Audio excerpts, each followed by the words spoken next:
കാണേണ്ട ഒരു കാര്യം, കേരളത്തെ ഞടുക്കിയ ഒരു ദുരന്തമാണ് ഉണ്ടായത്. പ്രതിപക്ഷ നേതാവ് ഇവിടെ പറഞ്ഞ പോലെ നമ്മളെല്ലാവരെയും ഞെട്ടിപ്പിച്ച സംഭവമാണ് ഇത്. ഏറ്റവും അവസാനമായി പുറ്റിങ്ങൽ അപകടത്തെപ്പറ്റിയാണ് ഞാൻ ഓർത്തത്. 101 പേരാണ് അന്ന് വെടിക്കെട്ട് അപകടത്തിൽ മരിച്ചത്.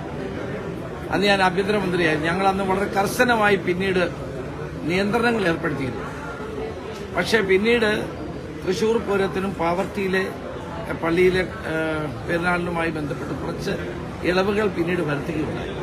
അന്ന് തന്നെ നമ്മൾ പറഞ്ഞിരുന്നു, സുരക്ഷാ മാനദണ്ഡങ്ങൾ പൂർണ്ണമായി പാലിക്കാതെ വെടിക്കെട്ടിനുള്ള സൗകര്യങ്ങൾ ഒരുക്കരുത്.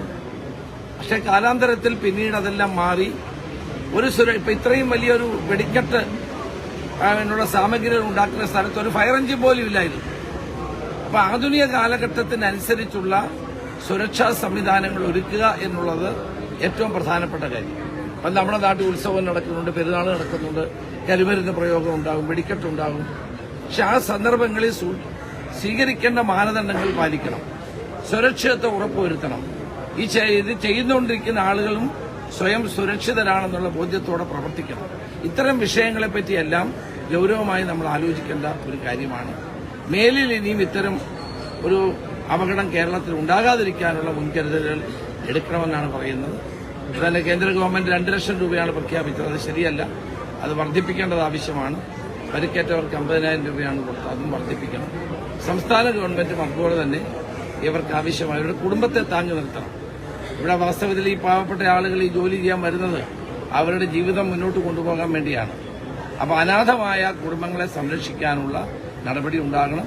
DNA ടെസ്റ്റ് എത്രയും വേഗത്തിലാക്കണം. സാധാരണഗതിയിൽ DNA ടെസ്റ്റ് താമസം ഉണ്ടാകും. അതിന് കൂടുതൽ സംവിധാനങ്ങൾ ഏർപ്പെടുത്തി വേഗതയിൽ ബോഡികൾ ഐഡന്റിഫൈ ചെയ്യാനുള്ള നടപടി കൂടി ഉണ്ടാകണം. ഈ ദുരന്തത്തിൽ മരിച്ചവരുടെ കുടുംബങ്ങളെ അനുശോചനം അറിയിക്കുന്നു. ഇത്തരമൊരു സംഭവം നാട്ടിൽ ഉണ്ടാകാതിരിക്കട്ടെ എന്ന് പ്രാർത്ഥിക്കുന്നു.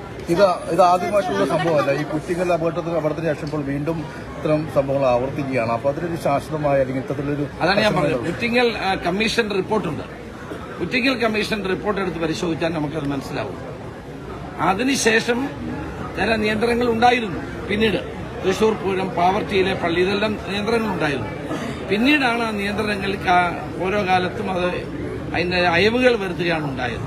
അത് ചെയ്യാൻ പാടില്ല. കർശനമായ നിയന്ത്രണത്തോടു കൂടി വേണം ഇത് ചെയ്യേണ്ടത്. അല്ലാതെ നമ്മളിപ്പോൾ ഇത് വെടിക്കെട്ട് വേണ്ട, പൂരം വേണ്ടെന്നൊന്നും നമുക്ക് പറയാൻ പറ്റില്ല. അത് നമ്മുടെ സംസ്കാരത്തിന്റെയും ജീവിതത്തിന്റെയും ഭാഗമാണ്. അത് ഞങ്ങൾ പറയുന്നില്ല.